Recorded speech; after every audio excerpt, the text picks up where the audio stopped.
It's game on for gold as it reaches an all-time high yet again. And silver is back in play as well. We'll talk about both metals, but mostly gold, as it's making big news right now as we explore.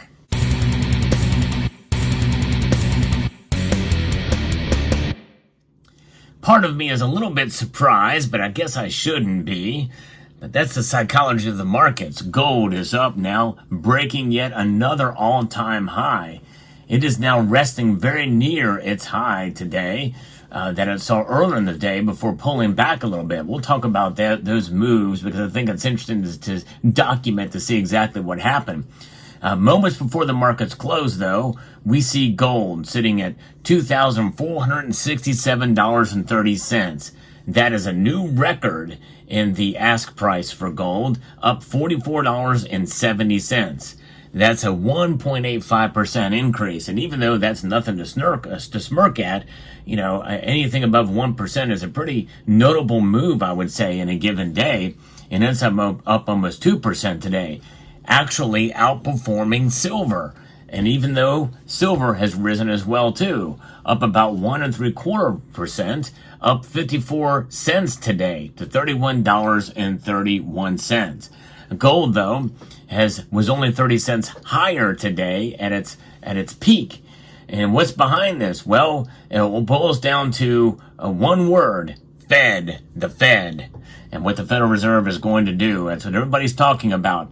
I'm going to be reporting from Reuters here and talks about what's going on. They say that gold prices have jumped more than 1% to a record high on Tuesday as investors flocked to the safe haven asset after comments from Federal Reserve officials cemented expectations of a U.S. interest rate cut in September. It's coming. And the gold surges to new all-time highs despite stronger than expected core retail sales data, encouraged Powell indicating yesterday that the Fed was growing more confident that inflation was back on its way to target, according to Tai Wong, a New York-based independent metals trader.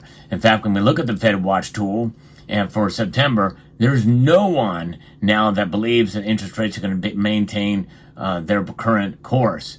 So that means a Fed pivot is going to be coming in September, not in July, but in September.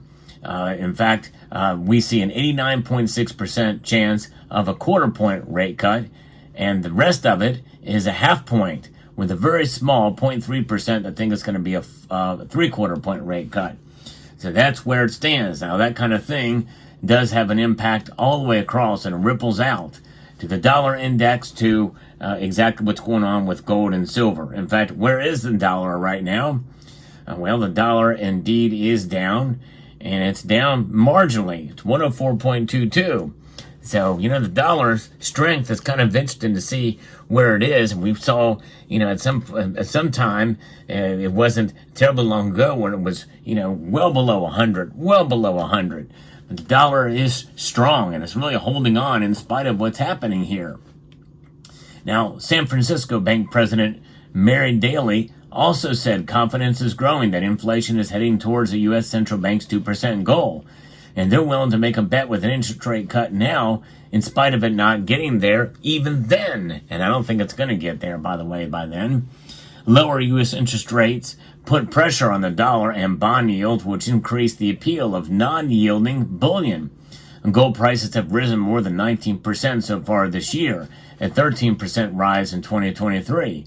By contrast, silver's prices have risen about 30%, narrowing the gold to silver ratio to 79.02. But think about it, was well into the 80s, earlier in the year. And so that's kind of where we are at now. And still a very high gold to silver ratio, I might add, to think about still. And thanks largely to weakness in economic data and falling inflationary pressures, bond yields are continuing to remain under pressure, according to Fawad Razak, market analyst at Citi Index. It's helping to boost the appeal of low or zero yielding assets, and hereby keeping the gold outlook positive, at least for now. Now, I like to bring you the latest news in the world of precious metals, and the video that I posted this morning is no exception.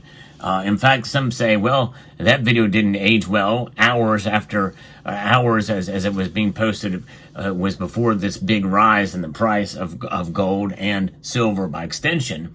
But keep in mind, that video was about where gold is going to be and the outlook for gold come next year. Still a little bit shocking. In other words, it doesn't change the dynamics. So I encourage you to check that video about the gold rally perhaps being over. And I still think there may be some credence to it. Some people feel that gold is overvalued. I am now of that mindset, that, or at least open to that mindset, that gold may be overvalued and we may see it fall, especially compared to silver. So in other words, I could see silver trading somewhat sideways and maybe up a little bit, and we may see gold maybe pull back. So check that video about what a large bank and what they say. I don't think we should discount what some of these large precious metals trading desks at some of these bigger banks say, and keep that at least in mind as to what's coming or could be coming for gold. Now, they could be wrong, but I'm very much open-minded to the possibility that we very well may be at or near peak for gold. And I still think it's quite a possibility we could see $2,500 before it starts to retreat. But a retreat it very well could do, and it would not surprise me if it did it. So keep that in mind. Now, what is Kitco saying about this? This is kind of an interesting. Kitco kind of gives somewhat of a play-by-play as to what happened to gold's prices earlier. They had rocketed through resistance late Tuesday morning to set all-time highs as gold rides a wave of rate cut optimism and geopolitical fear into uncharted territory. And by the way, that really is the wild card here. What is the geopolitical situation and what will it be? We just got news now that Iran had planned on an assassination attempt on President Trump. And we know the situation in Ukraine is ongoing, in Israel, certainly with Hezbollah starting to heat up, and with the Houthis, and the Taiwanese situation with China and Taiwan is still on the table. So those are things to look out for. After the opening trading session of 24.2176 per ounce, spot gold began a steady climb shortly after 9 a.m. Eastern Time, plateauing to the 24.43 area, which is tested multiple times before a sharp sell-off just after 8:30 a.m. But after bouncing hard at the 24.30 level just before 9, the yellow metal began its sharp rise, shooting up to an all-time record high of 24.65 shortly before noon. But then it pulled back to 24.60 per ounce after noon.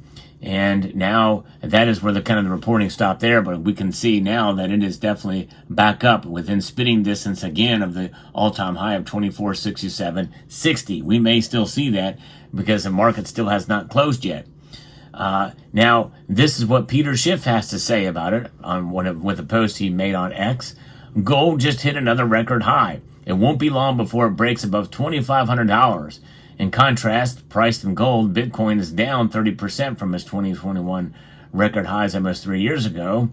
And basically that's kind of saying, wake up and smell the bear market, hodlers. And gold has broken to new all-time highs, according to Game of Trades user on X, who shared a thread explaining the significance of today's move. History shows this is a big warning signal, which is a little different than what I'm thinking now. October 1st, 2007, gold made an all-time high for the first time in 1.5 years. They wrote, therein, the employment rate began rising rapidly, and economic growth slowed down, which ended the 2008 financial crisis. The surge in gold in 1972 and 1978 preceded destructive inflationary waves, with inflation reaching 12% and 15% respectively. So they're seeing that there could be a trend there. Who knows? Historically, gold breaking to new highs signals trouble ahead for the economy. In the 70s, it preceded inflation, while in 2007, it foreshadowed an economic downturn. Which one is today? And that very well could be the case. But in both of those situations, gold fell back down again. And that might be one of the reasons why HSBC is making their prediction. Again, I will put a link to the end screen of this video so you can check that video out, because I think it is very relevant and something we should consider and think about. And maybe is in terms of gold buying, maybe this is a time to pause buying gold. But again, do your own due diligence and research. You have to do what's comfortable and what's best for you. And I only have an opinion. And you know what they say about opinions? That's right. You know the deal. So let me know what your thoughts are about this situation and about gold. And we can't forget about silver now, reclaiming that $31 an ounce. And keep in mind this too. This is very important, that the way these markets move does rely a lot on psychology. Psychology plays a huge role in these. And sometimes psychology is irrational. The irrational movement of the price of the prices. That's why the natural market is so freaking powerful, folks. And I think that psychology is much more powerful than price suppression, in my view. And I'm not opposed to the theory that there is some price suppression going on. And that alone can affect sentiment as well, too. And it could actually mean that gold can backfire. Gold and silver's price can backfire in those situations. So a lot to digest, a lot to think about. But regardless, I'm of the mind that the more we have in our portfolios, we are protected by the intrinsic value of the metal that provides savings and wealth outside of the system, and also in representation of what real wealth is. It cannot be manipulated once it's in your hands. Think in terms of ounces, not dollars in this case. So let me know what your thoughts are. I'd like to extend a multitude of gratitude to each and every one of you for taking the time to watch, and to encourage you to please rate, share, comment, and subscribe.